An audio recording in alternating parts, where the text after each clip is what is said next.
Good morning guys, ito ako ngayon guys, maggagawa ako guys ng project ng aking anak.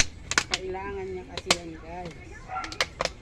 Yan, ako ngayon gagawa guys kasi nahihirapan siya guys, hindi makagawa. Ngayon ako guys ang gagawa. Yan, gagawa ako guys. Yan. Ito lang siya guys.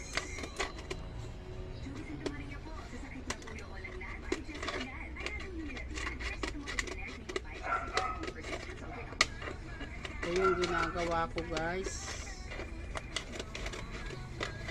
Mamaya guys papakita ko sa inyo pag buo na. Ayan.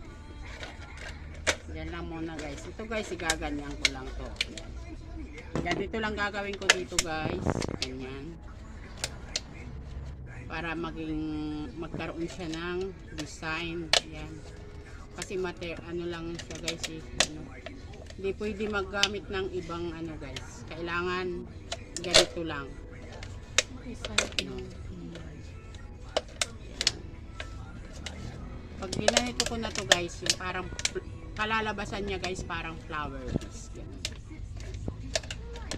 Tapos ito guys, ito naman guys ang ipang-iibabaw ko. Mamaya, basta guys, mamaya ipapakita ko sa inyo pag nabuo na siya. Sige, hanggang dyan lang muna guys. Mamaya guys, pag buo na.